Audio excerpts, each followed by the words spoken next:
I'm Rob Dansman, and this is The Better Semester, where I provide insight and actionable advice to parents of college students. I'm a nationally certified counselor and licensed clinical mental health counselor.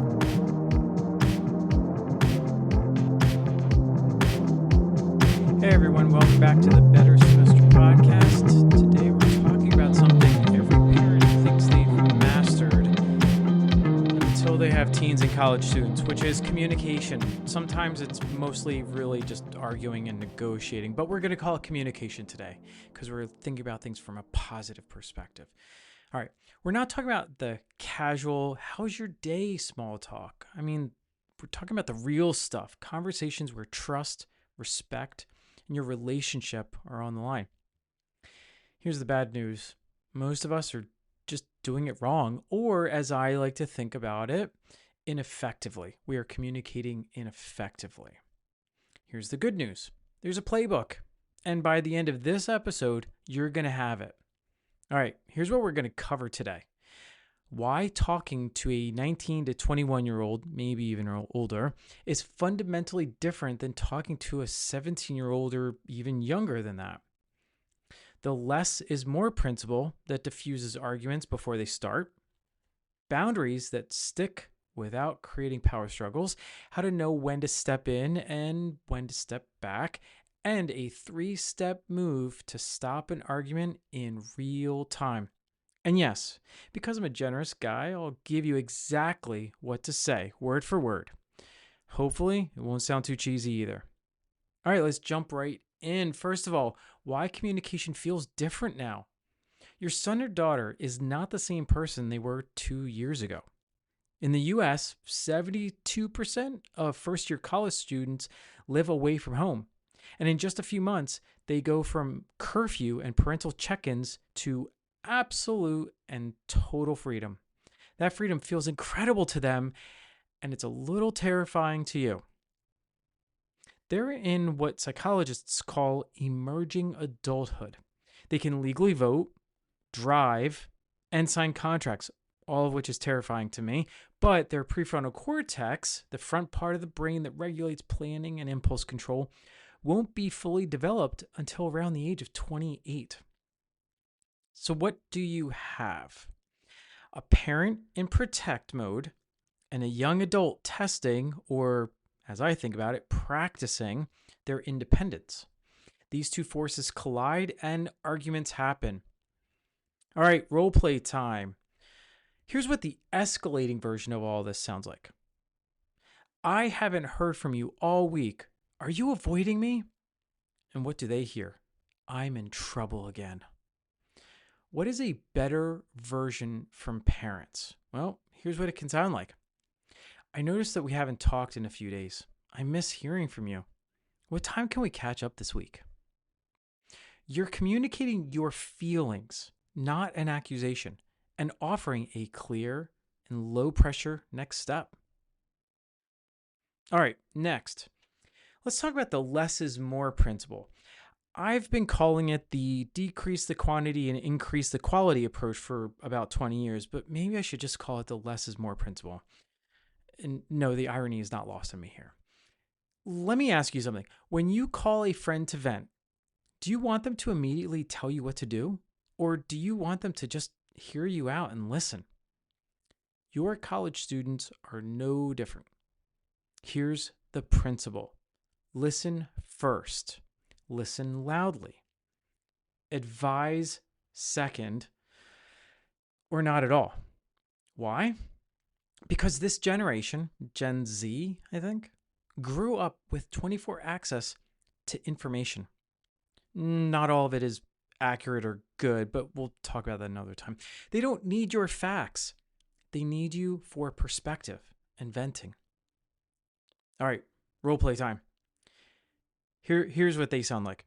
I bombed my chemistry test. I am so stressed out. I'm freaking out. All right, here's the parental instinct kicking in. You need to study harder. How much time did you spend? Did you talk to the professor at least? What's their reaction?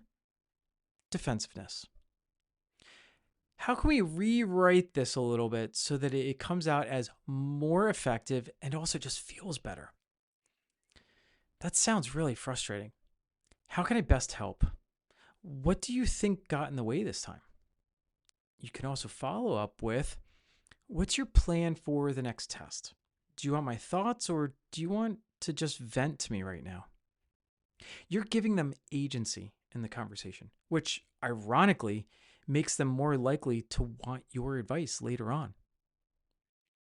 All right, let's talk about one of my favorite things, which is boundaries. And we're going to call this Boundaries Without Power Struggles. Not a super sexy title, but we're going to go with it. All right, boundaries are not about control, they're about clarity and behavior modification.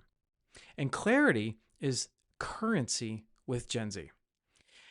This is a generation where 63% say they value independence over stability, which means they respect you more when you clearly state the terms instead of moving the goalposts.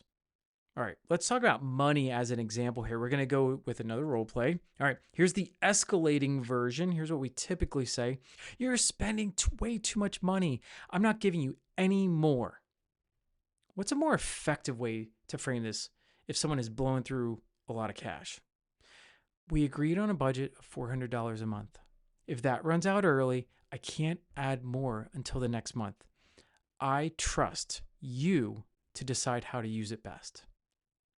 You're calm, consistent, and handing them responsibility, which they'll either manage or not manage, but learn from. This doesn't mean they'll remain calm, by the way. We're focusing on what you have control over, setting and maintaining boundaries, since you presumably have a fully functioning prefrontal cortex. All right, next up, I think this is the fourth section that we're talking about here, when to step in and when to step back. The hardest call you'll make as a parent of a college student is now the point where I step in, or do I need to step back? Please, please, please refer to my recent blog post and maybe episode on the podcast about how much is too much in terms of parenting. But I'm not going to go into a lot of detail with those right now. I have extracted from those and I put some of the greatest hits in this section here. All right, here's the framework. To step in, here's how to think about it. We step in for safety, health crises, threats of harm, major legal trouble. Imminent risk requires adult action. This is not a time for processing thoughts and feelings. That comes later. That's when we step in. We step in whenever there's a felony charge, pregnancy, suicidal ideation, something like that. So when do we step back? Well, we step back for learning. Roommate conflicts, time management, minor academic issues. This is the awful and very necessary path to building adult humans from the Play-Doh we are as children. Back off with all of those things. Remember, over 60% of college students report having at least one roommate conflict. It's a rite of passage, not an emergency. All right, role play time. Here's what they sound like. My roommate is such a slob. I can't take it. They're driving me nuts. Here's the overstepping version of what a lot of parents might sound like.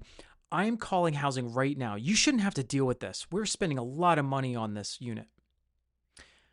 What is a more effective approach? Oh, sounds something like this. That sounds really tough. It must really bother you to live around that. What have you tried so far? What would you like to do next? Offer help if they're stuck.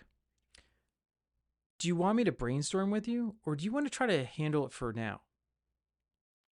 You're not solving the problem for them. You're equipping them to solve it themselves. You are building an adult human being. Next up, the 3-step argument diffuser. Again, not a very sexy title for this section, but we're going to go with it. All right. Arguments don't usually start as explosions. They start as small sparks, small disagreements. Here's the 3-step diffuser for you to use. Because remember, the only person that we have control over in this situation is you, not your college-age kiddo. All right, number 1, pause. Take a breath before responding. Observe what you are feeling and what you are thinking rather than just jumping in to prove a point or defend a point or try to get them to understand something or increase their respect for something. It's not going to work. Just pause and observe what you're feeling, what you're thinking, and take a breath. Next, number 2, reflect. Here's what it sounds like. I hear you're frustrated. You might be wrong with this reflection. They may not be frustrated. That's totally okay. The goal is the reflection, not the accuracy of the reflection. We are trying to get them to hear that you are listening loudly and you're not jumping and pouncing with suggestions automatically. Number 3 is reset. Suggest a break and return later. Separate the conversation from the emotion by punting to talking about the subject tomorrow or next week. Unless it's an emergency, address it later. Why does all of this matter? Because in the moment, your emotional brain is driving, not your rational brain. It's the same for them. And here's the generational twist. Gen Z has been labeled the quote-unquote therapy generation. Over 40% have seen a counselor or therapist. They're familiar with emotional vocabulary. Using it with them builds trust. All right, here's a role play example for you. Here's what they might say. You don't understand anything I'm going through. All right, here's the old version, the antiquated version, the version of what parents would say before they listen to this podcast. Well, if you actually told me something, maybe I would. Now, what's the effective approach? You're right. I might not fully understand. Help me see it from your perspective. That parent that speaks that way is showing humility and curiosity, which diffuses tension instantly. They are not jumping in with solutions and suggestions and unsolicited advice. All right, we are on to the 6th segment here, building connection between calls and visits. Not every interaction should be about performance metrics, grades and jobs and internships, and building out your network and making sure that you're reaching out to that person, making sure that you've updated your CV. In fact, research from Gallup shows that students who feel supported by family outside of academics are more engaged and less likely to drop out. Low pressure contact is a secret weapon. Here are just a few examples. Share a meme. Send a really small care package. Text something like, hey, saw this and thought of you. No need to reply if you're busy. Or you could give updates on other family members. This is about maintaining the emotional equity in the relationship. So when you do need to have a heavier conversation about those very real performance metrics that do matter, the foundation is strong. All right. In summary, let's recap this. Communicate feelings, not accusations. Listen first, advise second. Set clear, calm boundaries. Know when to step in and when to step back. Diffuse arguments with pause, reflect, and reset. Maintain connection outside of conflict. Parenting a college student is not about control. It's about cultivating influence. And influence comes from trust, building trust. They're learning to be an adult. You're learning how to parent one. It's messy, yes, but it's also an incredible opportunity for growth on both sides. All right, everyone. Before you head off, I just want to say thanks for tuning in again today. All the resources discussed are in the show notes. And one last thing, definitely the last thing, if you know anyone that would benefit from this episode, please forward it along. If you liked what you heard, please subscribe to my podcast, YouTube channel, and newsletter. If you want even more of me, Check out my books on Amazon. Just search for my name, Rob Dansman. See you all next time.